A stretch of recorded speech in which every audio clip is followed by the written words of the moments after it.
Man, you won't believe the night that crazy lady from the HOA showed up at my door, screaming like a banshee. Open up, or I'll shoot you. Her voice echoed through the whole damn neighborhood, pounding on the wood so hard I thought she'd break it down right there. All I could do was bolt upright in bed, heart racing, wondering if this was some nightmare or the real deal. Turns out, it was Karen Whitaker, our self-appointed queen of Oakridge Meadows, waving what looked like a shiny pistol in the moonlight, thinking she could bully me out of my own home like she'd done to so many others. But oh boy, she had no clue what was waiting inside, my boy Max and the pack, trained to handle threats way bigger than some power-hungry real estate schemer. This all started a few weeks back when I was just trying to live my quiet life after hanging up my army boots, training dogs in the backyard of the house my old man left me. Karen, though, had this vendetta, born from greed and that twisted need to control everything, turning our peaceful suburb into her personal kingdom where she could force folks out and pocket the profits through shady deals. I'd been out there that morning with Max, my big German Shepherd-Malamute mix I'd pulled from a shelter as a scrawny pup. Now, this 85-pound beast of loyalty and smarts was running through silent drills, stuff I'd picked up from years handling K-9s in special ops, where one wrong sound could mean life or death. It kept me grounded, reminded me of Dad's words about how true strength is in the quiet moments, not the bark. Then, click-clack, here comes Karen in her fancy heels, clipboard in hand like a weapon, eyes cold as ice, announcing herself with that fake sweet voice.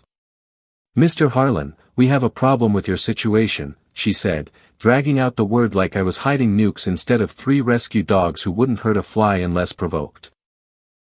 She hands me this stack of violation notices, grass too tall by an inch, paint not matching her approved shades, unauthorized pets without her stamp of approval.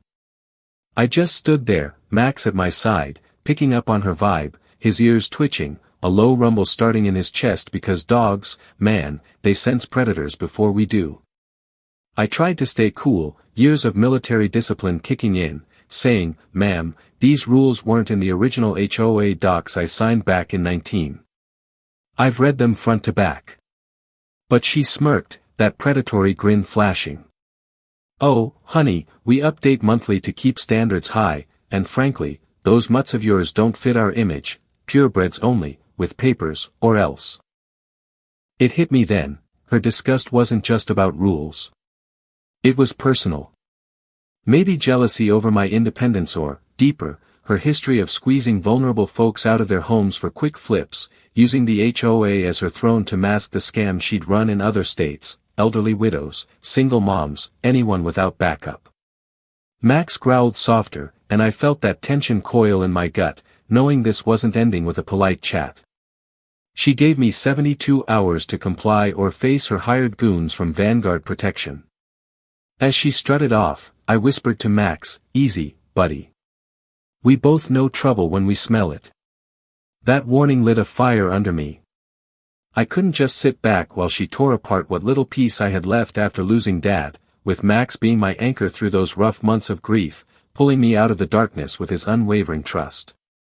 My neighbor, Frank Dawson, a sharp retired lawyer next door, knocked the next day, face grim, sliding over files like we were in a spy thriller.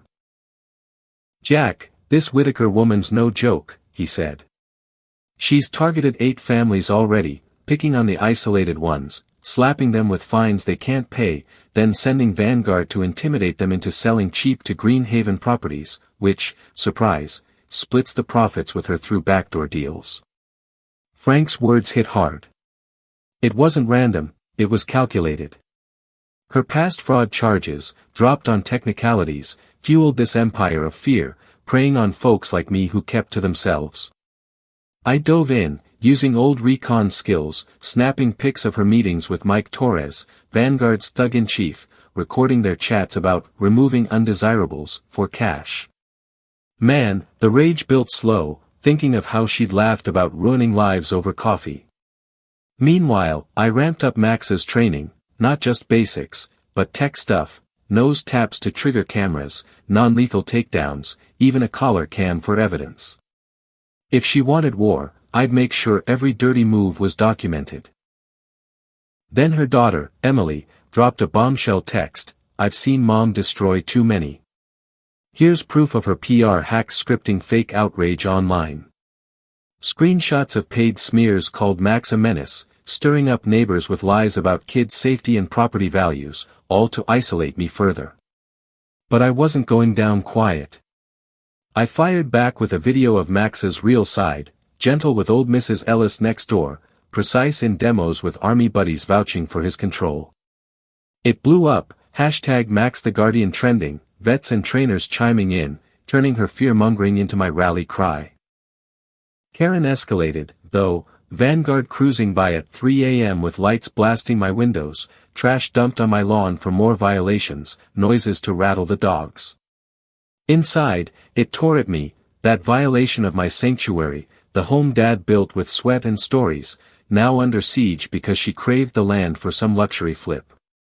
Frank uncovered the clincher, a leaked contract tying her to millions if she cleared 15 homes, mine prime for its spot. Her notes labeled me, provocable vet, easy to push into mistakes. Court papers hit next, suing for dangerous animals, demanding fines, eviction, and, worst, seizing Max reading that. I broke a little, stroking his fur that night, whispering, "They ain't taking you, boy. Not while I breathe." I called in favors, old unit pals for testimony, a detective buddy hinting Torres was FBI watched for extortion rackets, and upgraded defenses, IR cams, auto alerts, Max ready to activate streams. The 72 hours ticked down, her desperation peaking in those viral posts. But I had flipped the script, gathering allies like Emily, who hated her mom's toxicity, and Frank, fueling my resolve to expose the rot. Then, bam, 3:17 a.m. sensors pinged infrared, showing 6 Vanguard guys slinking up, Torres leading, Karen lurking in her SUV with that gun glinting. She stormed out, heels clacking, wild-eyed, banging the door. "Open up, or I'll shoot you," she screamed, kicking it in like she was Rambo. But splintering wood unleashed Max, launching silent and precise, paws hitting her chest, sending her sprawling without a scratch. Gun flying into bushes as she yelped, "Get this beast off me." Torres panicked, boss down, the dogs are attacking, but my lasers dotted their chests, fake sniper vibes freezing them cold while cams streamed live. Neighborhood speakers blared, armed intrusion alert. Lights flicked on everywhere, neighbors poured out, phones rolling as sirens wailed. Officer Tom Riley arrived, hand on holster, surveying the chaos, Karen, dirt smeared in thorns, goons like deer in headlights, Max sitting calm like a statue. I stepped out, played the recording, Torres' voice booming, "We'll handle the mutt, split the Green Haven cash." Her face drained, sputtering, "This is legal enforcement, I'm HOA president." But Tom's cuffs clicked. "Ma'am, that's conspiracy. You're done." Emily pushed through, tears streaming. "Mom, I've got it all taped, your laughs about breaking families." As Karen raged, "You traitor, after everything." Emily fired back, "You taught me to fight dirty, but I'm choosing right." Max nosed the gate shut, sealing her escape with a clang. The crowd erupted in cheers. Coffee flowed, stories swapped about her reign of terror, turning arrest into neighborhood catharsis as FBI rolled in, unraveling her web across states. 6 months on, Max got pinned with a hero medal at the town hall, mayor handing it over amid flashes, our fistidal reborn.